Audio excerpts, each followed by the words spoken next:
Hello everyone. Today we are going to discuss a new topic, and that is nothing but bacterial taxonomy.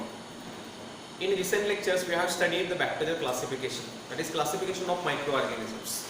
So how organisms can be classified into different groups, especially in the kingdom and domain. So we have studied Carnot kingdom classification, Whittaker's kingdom classification. We have also discussed the taxonomic ranks. We have discussed the taxonomic ranks, means how organisms are arranged into different taxa like species, and then how they are arranged, means species, genus, family, order, class, etc. So आतापर्यंत आपण organism कशा पद्धतीने classify केला जातो आणि मग त्याला कोणत्या ग्रुपमध्ये कोणत्या बेसिसवर कोणत्या क्रायटेरियाच्या बेसिसवर आपण त्या ऑर्गॅनिझमला क्लासिफाय करतो हा मॅटर आतापर्यंत आपण डिस्कस केलं. In this lecture we are going to discuss the next part, and that is nothing but the taxonomy, specially bacterial nomenclature. टॅक्झॉनॉमीमध्ये आपण बॅक्टेरियल आयडेंटिफिकेशन बघतो, नोमेनक्लेचर बघतो आणि क्लासिफिकेशन बघतो. क्लासिफिकेशन आपण ऑलरेडी डिस्कस केलेलं, आयडेंटिफिकेशन आपण मोस्टली प्रॅक्टिकल मेथड करत असतो, आणि आता आपण जे लेक्चर डिस्कस करणार आहे that is nothing but taxonomy. Taxonomy means assigning the name of organism. Taxonomy किंवा आपण नोमेनक्लेचर बघणार आहोत. त्यातलं first the part that we are going to discuss is nomenclature, bacterial nomenclature. Okay, so taxonomy मध्ये आपण classification बघितलं, classification नंतर आपण पुढचा पार्ट डिस्कस करतोय that is nothing but nomenclature. What is nomenclature? Nomenclature means assigning a name to the organism. Nomenclature, it is a method by which we can assign a name to the organism. So it is the method of assigning name. एखादा organism आहे, त्या ऑर्गॅनिझमला आपण जे name देत असतो, scientific name किंवा common name जे असाइन करत असतो त्याला आपण काय म्हणतो, नोमेनक्लेचर म्हणत असतो. So nomenclature it is the method of assigning name to the microorganisms or any other living things. Suppose आपण एखादा ऑर्गॅनिझम आयसोलेट करतोय, एखादा सॅम्पल आहे, सॅम्पल मधून आपण एखादा ऑर्गॅनिझम आयसोलेट करतोय आणि आपण त्या ऑर्गॅनिझमला आयसोलेट केल्यानंतर त्याचं कॅरेक्टरायझेशन करतो. म्हणजे आपण त्या ऑर्गॅनिझमचे सगळे कॅरेक्टर स्टडी करतो, केमिकल, फिजिकल, बायोकेमिकल किंवा अदर कॅरेक्टर्स आपण स्टडी करतो. आणि मग स्टडी केल्यानंतर तो ऑर्गॅनिझम कोणता आहे हे आपण मग आयडेंटिफाय करत असतो. आयडेंटिफाय केल्यानंतर आपल्याला समजलं की जो ऑर्गॅनिझम आहे तो ऑर्गॅनिझम सपोज त्याचा जो जिनस आहे तो जिनस आहे बॅसिलस. ओके, आपण कन्सिडर करतोय की आपण एक बॅक्टेरिया आयसोलेट केला, त्या बॅक्टेरियाचा आपण कॅरेक्टर सगळे डिटरमाइन केलेले आहेत. डिटरमाइन केल्यानंतर आपल्याला तो ऑर्गॅनिझम समजला त्याचा जिनस कोणता आहे, बॅसिलस आहे. पण त्याची जी स्पेसिस आहे ती स्पेसिस थोडीशी नोवेल आहे. म्हणजे आपण आजपर्यंत जेवढे काही बॅसिलसच्या स्पेसिस बघितल्या त्यापैकी ही स्पेसिस कोणतीच नाही, ही टोटली नवीन स्पेसिस आहे. मग त्या स्पेसिसला आपण एक नवीन नेम असाइन करत असतो आणि त्याला काय म्हणतो आपण, नोमेनक्लेचर म्हणतो. So nomenclature it is a method of assigning name. मग ते जे नेम आपण त्या ऑर्गॅनिझमला देणार त्याला काही रूल्स अँड स्टँडर्ड्स दिलेले आहेत. The rules and standards are given by the international code for bacterial nomenclature. So as per the rules of that international code for bacterial nomenclature, we should assign a name to the newly discovered bacteria. Okay, similarly समजा आपण एखादा organism isolate केला, त्याचा जिनस पण नवीन आहे, जिनस पण नवीन आहे, spaces पण नवीन आहे. मग अशा वेळी दोन्ही नाव आहेत, जिनस आणि स्पेसिस, दोन्ही नाव आपण नवीन त्या रूल्स नुसार आपण त्याला असाइन करू शकतो. सगळ्यात महत्त्वाचं काय असतं नोमेनक्लेचर करताना की the name should represent at least a single character of organism. त्या नावावरून तो ऑर्गॅनिझम काय की त्याचं एखादं कॅरेक्टर त्याच्यामध्ये डिस्प्ले झालं पाहिजे. ओके, आणि नेम हे कसं असावं तर युनिक असावं. The organism should have a single unique name. कारण काय होतं की समजा एखादा एक युनिकनेस नसेल त्याला तर कन्फ्युजन क्रिएट होतं. एक्झाम्पल, आज आपण इंडियामध्ये एखादा ऑर्गॅनिझम आयसोलेट केला, त्याला इंडियन लँग्वेज नुसार एखादं नेम असाइन केलं, आणि तोच ऑर्गॅनिझम आपण अब्रॉडमध्ये समजा एखादं US मध्ये ऑर्गॅनिझम आहे, तोच ऑर्गॅनिझम आहे, पण US मध्ये आपण त्या ऑर्गॅनिझमला इंडियन लँग्वेज नुसार आयडेंटिफाय करू शकत नाही. म्हणजे US मध्ये लोकांना आपला ऑर्गॅनिझम म्हणजे हाच ऑर्गॅनिझम आहे या नेम नुसार आयडेंटिफाय होणार नाही, किंवा तिकडच्या नेम नुसार आपल्याला तो ऑर्गॅनिझम आयडेंटिफाय होणार नाही. त्यामुळे काय की universally the name of organism should be unique. आणि ते युनिक नेम असेल तर कन्फ्युजन क्रिएट होणार नाही. And that's why the nomenclature system is there. त्यामुळे ते युनिव्हर्सली एकच नाव असावं यासाठी आपण नोमेनक्लेचर सिस्टीम ते रूल्स नुसार त्याला नेम असाइन करत असतो. बॅक्टेरियल नोमेनक्लेचरमध्ये दोन प्रकारचे नाव असतात. म्हणजे आपण जेव्हा ऑर्गॅनिझमला नेमिंग करतो किंवा नोमेनक्लेचर करत असतो, the names can be of two types. That is the names assigned to organisms are of two types. First common name,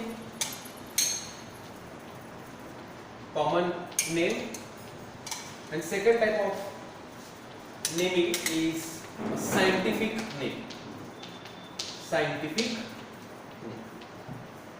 So nomenclature करताना दोन प्रकारचे नेमिंग करू शकतो आपण. एक असतं ते कॉमन नेम असतं, दुसरं असतं ते सायंटिफिक नेम असतं. यापैकी जे सायंटिफिक नेम आहे, this scientific name is suppose to be the international name. म्हणजे त्याला युनिव्हर्सली एकच नाव असतं ऑर्गॅनिझमला. म्हणजे आपण म्हणतो की इस्चेरिशिया coli. So whenever we find the organism Escherichia coli across the world, any place, anywhere we find the organism, it will remain Escherichia coli. तो organism Escherichia coli आपण जर म्हटला तर तोच ऑर्गॅनिझम असेल. त्याचे कॅरेक्टर्स तो एंटेरोबॅक्टेरियस फॅमिलीमधला असला, तो मोस्टली इंटेस्टिनल ह्युमन कमेन्सल आहे, शॉर्ट गाउड आहे, ग्राम निगेटिव्ह, मोटाईल असणार, पेरिटेक्स फ्लॅजेला असेल त्याच्यामध्ये. त्याचे जे कॅरेक्टर्स आहेत दॅट विल रिमेन सेम. म्हणजे तुम्ही युनिव्हर्सली कुठेही गेला, Escherichia coli या नावानुसार आपण त्या ऑर्गॅनिझमला इझिली आयडेंटिफाय करू शकतो. ते नाव म्हणजे काय असतं, scientific name, that is international name. आणि कॉमन नेम थोडेसे त्याला लिमिटेशन्स आहेत. लिमिटेशन्स काय तर कॉमन नेम हे मोस्टली त्या एका पर्टिक्युलर एरिया, लोकलाइज्ड एरिया पुरतेच लिमिटेड असतात. आणि मग सपोज की एक ऑर्गॅनिझम आहे, त्याला अकॉर्डिंग टू लोकॅलिटी जर नेम्स चेंज होत गेले, that will create a large or tremendous confusion. आणि अशा वेळी मग आपल्याला जर स्टडी करायचं असेल, that will become difficult. Okay, so there are two types of names, common name and second that is scientific names. Let's discuss common names first. Okay, so now we are going to discuss the first type of naming system, that is common name. Common name is also called as vernacular name. Common name is also called vernacular name. What is the meaning of common name or vernacular name?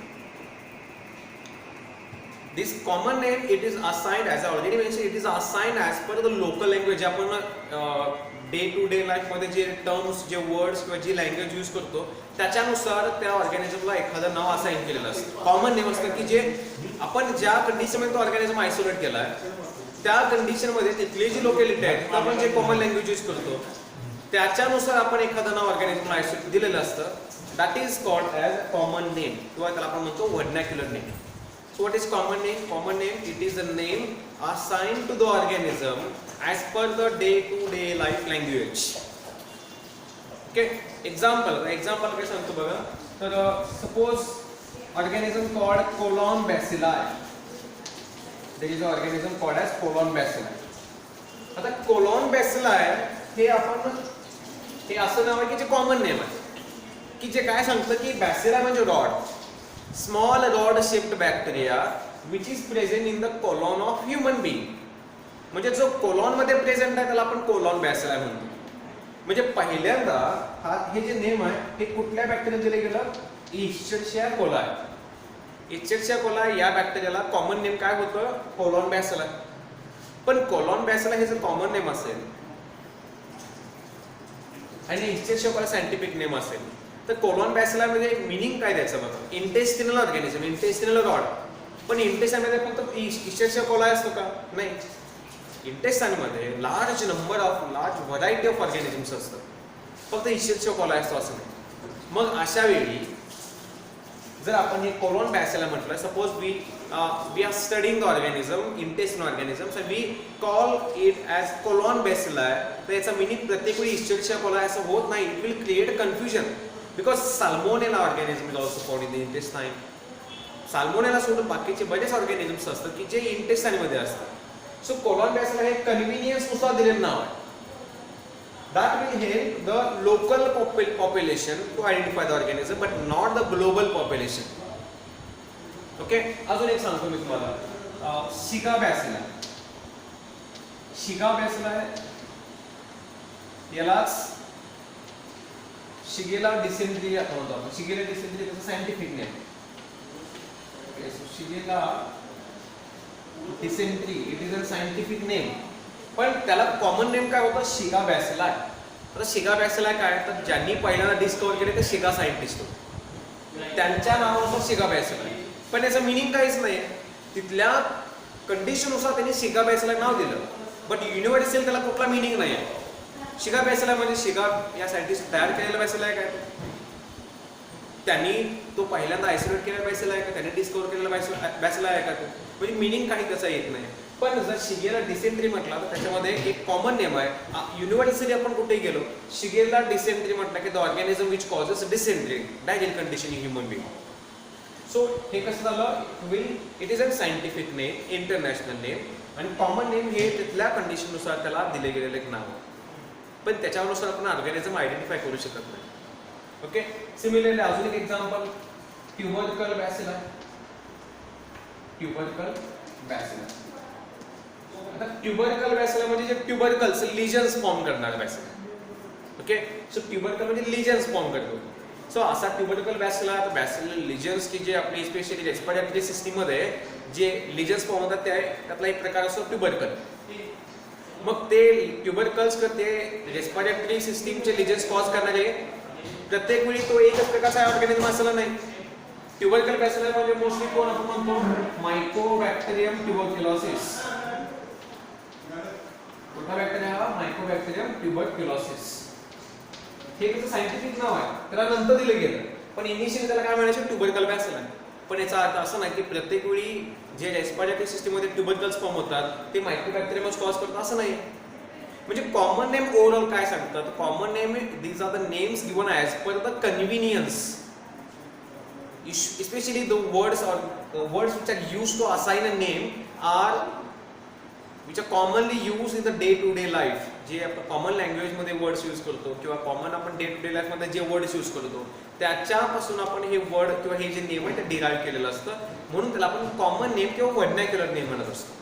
पण vernacular name it always creates a confusion, because तुम्हाला सांगितलं की ट्युबरकल बॅसिला म्हणजे प्रत्येक Mycobacterium असेल असं नाही. किंवा सिमिलरली शिगा बॅसिला याचा अर्थ की तो शिगेला डिसेंट्री, मिनिंग त्याचं काहीच येत नाही नावानुसार. किंवा अजून एक सांगितलं कोलॉन बॅसिला आहे, कोलॉन मध्ये फक्त काय इच्छेक्ष कोला असतं असं नाही. मग कोलॉन बॅसिला मध्ये ई कोला म्हटला तर मग साल्मोनेला काय म्हटलं पाहिजे, मग कोलॉन बॅसिला 2. सो असं हे कन्फ्युजन किंवा हे जे काही प्रॉब्लेम्स आहेत while identification, while studying the organisms, to prevent this mostly scientific names are preferred. So common name म्हणजे जे कॉमन वर्ड्स किंवा जे व्हर्नाक्युलर वर्ड्स असतात आपण डे टू डे लाईफ किंवा आपल्या रेग्युलर लँग्वेज मध्ये यूज करतो त्यांच्यापासून कॉमन नेम्स डिराईव्ह केलेले असतात. Second type of naming is the scientific names. Scientific names,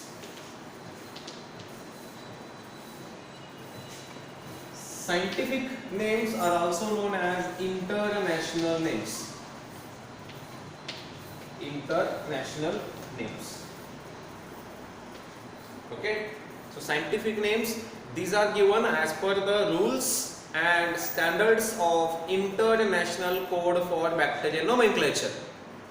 त्या सिस्टीम नुसार जे काही रूल्स आहेत ते स्टँडर्ड्स आहेत ते फॉलो करून जे नेम असाइन केलं जातं those are called as scientific names, की ज्याला काहीतरी सायंटिफिक बेस असतो त्या नेमला. Okay, or which is also called as international names.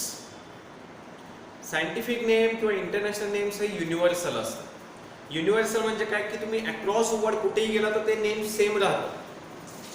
Salmonella typhi म्हणजे causative of typhoid, it will remain same across the world.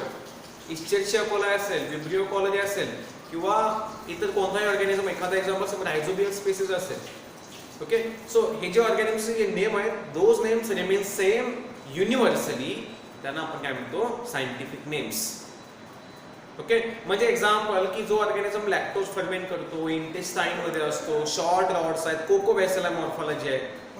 Okay, it can grow on certain media like MacConkey's agar की जो selective and differential media आहे. इम्युनिक टेस्टचे result proper दाखवतो. मग आपण त्या बॅक्टेरियाला इंडियामध्ये असू दे किंवा US मध्ये असू दे, we will call it as an Escherichia coli, कारण ते त्याचं कॉमन म्हणजे त्याचं सायंटिफिक नेम.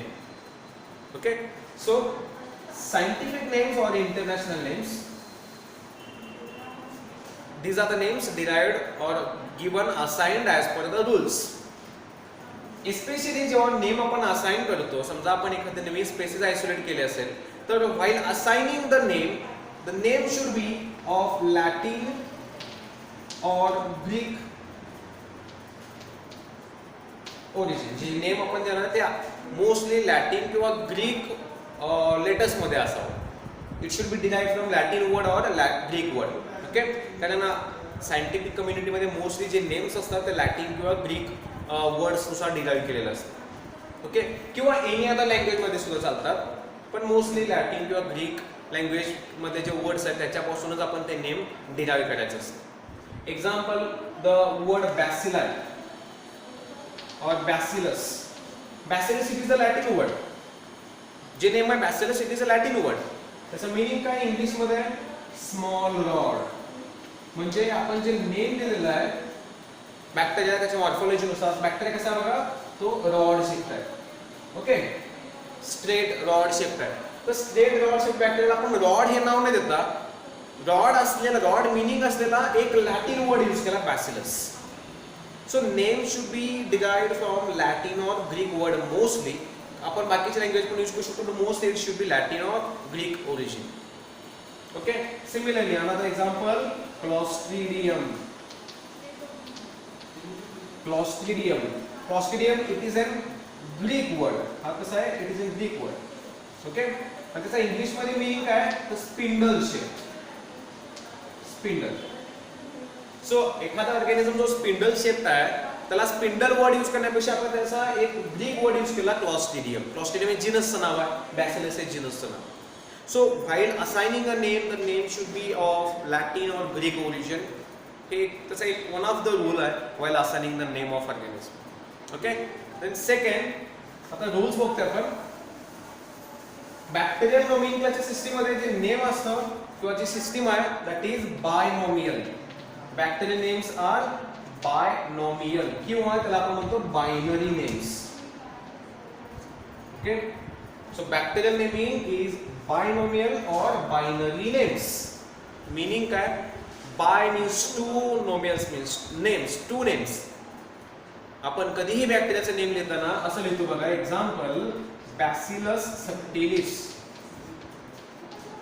ओके, किंवा दुसरे एक्झाम्पल सांगतो मी, salmonella typhi. Salmonella typhi. So आता आपण नाव बघतोय, ऑर्गॅनिझमचे नेम्स बघतोय. याच्यामध्ये तुम्हाला दोन नेम्स दिसतील, एक आहे बॅसिलस, दुसरा आहे subtilis.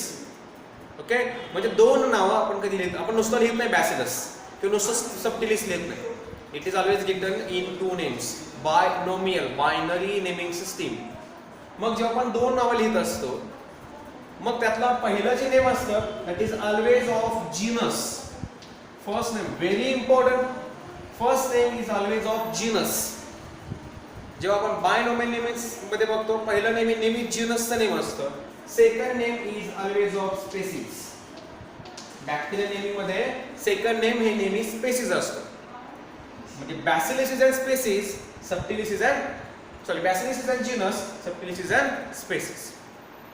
Similarly, Salmonella is a genus, Typhi is a species. Escherichia is a genus, Cola is a species. Vibrio is a genus, Cholerae is a species. So it is always written as binomial. दोन नावं नेहमी आपल्याला लिहायचे असतात. Okay, very important, हे लक्षात ठेवायचं. Third rule काय सांगतो बघा. थर्ड रूल सांगतो Bacillus subtilis, genus species. Genus species लिहित असताना जीनसचं first letter should always be capital. The first letter of genus should always be capital. बाकी सगळे स्मॉल. स्पेसिसचं फर्स्ट लेटर स्मॉल, स्पेसिस पूर्ण सगळे स्मॉल लेटर्स मध्ये लिहायचं आहे. जीनस सुद्धा सगळ्या स्मॉल मध्ये लिहायचं आहे. फक्त पहिलं जे लेटर असेल ते कसं असावं? कॅपिटल असावं. ओके, सो एक्झाम इथं बघा, बॅसिलसचं बी कॅपिटल आहे, बाकी सगळं स्मॉल. साल्मोनेला एस कॅपिटल, बाकी सगळे लेटर स्मॉल. ओके, सो हे लक्षात ठेवायचं की जीनसचं पहिलं लेटर हे नेहमी कसं असावं? कॅपिटलच असावं, बाकी सगळे लेटर्स स्मॉल असावे. त्यानंतर पुढचा एक रूल काय सांगतो बघा, की नेम आपण जेव्हा ऑर्गॅनिझमचं लिहित असतो, व्हाईल रायटिंग, समजा रायटिंग करत असताना ते इटॅलिक असावं. the name should be italicized. Okay, italic किंवा इटॅलिसाइज असो. इटॅलिक स्पेशली आपण जेव्हा टायपिंग करतो त्यावेळी इटॅलिक असतो. म्हणजे एक्झाम्पल मला काय लिहायचं आहे तर कोलाय लिहायचं आहे, तर कोलाय आपण असं थोडंसं तिरकस लिहित असतो. म्हणजे टायपिंग मध्ये ते थोडंसं तिरकस येतो. आपण लिहिताना असं इटॅलिक लिहू शकत नाही. मग असं लिहू शकत नाही तर मग त्याला आपण दुसरं काय करू शकतो, name should always be underline. Genus and species name should always be underline. Okay, so Salmonella underline करायचा आणि सेपरेटली स्पेसिस दोघांच्या नावाखाली आपल्याला अंडरलाइन करायचं आहे लिहित असताना म्हणजे रायटिंग. पण जर आपण कम्प्युटराइज करतो, कम्प्युटर टाईप करत असतोय, कम्प्युटर टाईप करताना अंडरलाइन करायची काही गरज नाही. आपण त्याला इटॅलिक केलं, that is enough. That indicates it is a bacterial name. Okay, so while writing it should be name should be underline, species name, genus name. समजा इथे पुढे असं आहे की बॅसिलस सबटिक टायफी बी स्ट्रेन आहे, स्ट्रेनला अंडरलाइन करायची गरज नसते. ओके, सो हे लक्षात ठेवा की लिहित असताना आपल्याला जीनस नेम, स्पेसिस नेम दोन्ही कंपल्सरी अंडरलाइन केलेले असावेत. ओके, कम्प्युटराइज करत असताना, टायपिंग करत असताना एक तर आपण इटॅलिक करू शकतो, त्याचा फॉन्ट इटॅलिक करू शकतो किंवा आपण त्याला बोल्ड करू शकतो. दोन्हीपैकी एखादं काहीतरी करू शकतो. त्याला अंडरलाइन करायची गरज नाही. इटॅलिक फॉन्ट सिलेक्ट केला किंवा त्याला ते जे वर्ड्स आहेत नेमचे, genus, species names, that should be made bold. Okay, तर आपण या पद्धतीने आपण नेम्स ऑर्गॅनिमचे लिहू किंवा टाईप करू शकतो. हे रूल्स कंपल्सरी म्हणजे फॉलो करायला तर across world. This are the as per the standards of the international code for bacterial nomenclature. Okay, so bacterial nomenclature system मध्ये जे नेमिंग असतं, the naming is always a binomial. The first name indicates genus, second name indicates the species name. मगाशी मी सांगितलं sir की एखादी जर spaces नवीन मिळाली असेल तर त्या नवीन स्पेसिसला आपण नेमिंग करणार आहे. नेमिंग करत असताना आपण मोस्टली लॅटिन किंवा ग्रीक डिराइव्ड वर्ड्स यूज करतो. पण समजा आपल्याकडे जो आपण ऑर्गॅनिझम नवीन आयडेंटिफाय केला त्याला त्या सायंटिस्ट ज्यांनी डिस्कवर केलं त्याचं सुद्धा नाव दिलं जाऊ शकतं. म्हणजे एक्झाम्पल इस्चेरिशिया, इस्चेरिशिया हे जीनसचं नाव आहे. हे कशावरून डिराइव्ह झालेलं आहे? It is derived from the discover. ज्यांनी पहिल्यांदा हा ऑर्गॅनिझम डिस्कवर केला ते सायंटिस्ट इस्चेरिच. सो ज्यांनी डिस्कवर केले ते स्वतःचं नाव देऊ शकतात, तशी त्यांना ऑथॉरिटी मिळत असते. ओके, सिमिलरली अजून एक ऑर्गॅनिझम सांगायचं तर साल्मोनेला आहे. साल्मोनेला, साल्मोनेला हे साल्मोन सायंटिस्टच्या नावानुसार डिस्कवर झालेलं आहे. सो डिराइव्ह केलेलं आहे. सो ऑर्गॅनिमचं जे नेम असतं ते नेम आपण एखादं मिनिंगफुल म्हणजे त्याच्या कॅरेक्टरनुसार देऊ शकतो किंवा दुसरं सायंटिस्ट स्वतःचं नाव देऊ शकतो. बट सायंटिस्ट जेव्हा स्वतःचं नाव देणार असतो तेव्हा त्याला थोडंसं लॅटिन टच असावा लागतो. म्हणजे बघा, इस्चेरिसला इस्चेरिशिया केला आपण, साल्मोनला साल्मोनेला केला. So it should have some Latin touch to the name. Okay, direct आपण आहे तसं नेम इस्चेरिच म्हणत नाही, त्याला इस्चेरिशिया असं म्हणत असतो किंवा साल्मोनेला, शिगेला, विब्रिओ असं म्हणत असतो. Okay, so these are the some rules which must be followed while assigning the name to the organisms. Okay, finally जे names म्हणजे एका अकॅडमिक कॅलेंडर मध्ये जेवढे काही नेम्स ऑर्गॅनिझमला असाइन केलेले असतात ते सगळे नेम्स प्रॉपरली लिस्टेड असावेत. आता हा जो रूल आहे तो रूल कशासाठी असतो तर जे ऑर्गॅनिझम्स आपण नेम असाइन केलेला आहे ते नेम समजा आपण त्या सिस्टीम जी सिस्टीम आहे international code for bacterial nomenclature किंवा मायक्रोबायल नोमेनक्लेचर त्यांच्या रूल्सच आपण नेम असाइन केलं, पण ते नेम आपण तिथं लिस्ट करणं इम्पॉर्टंट असतं. किंवा समजा आपण सगळे रूल्स फॉलो करून नेम असाइन केलं but that is not globalised, ते युनिव्हर्सली ग्लोबलाइज नाही झालेला. ग्लोबलाइज करण्याचं काम कोण करत असतं तर ते नोमेनक्लेचर सिस्टीम करत असते. सो एका वर्षामध्ये जेवढे काही नेम्स नवीन असाइन केलेले आहेत those all should be listed in the bacterial nomenclature system. त्याची सिस्टीम आहे त्या सिस्टीममध्ये सगळे नेम्स लिस्टेड असतात. तर आपण बॅक्टेरिया जेव्हा कधी नेम असाइन करतो all these rules should be compulsory followed. Okay, so this is all about the bacterial nomenclature system. So with this we have completed the taxonomy part, classification, and now we have completed the nomenclature system part. Okay, thank you.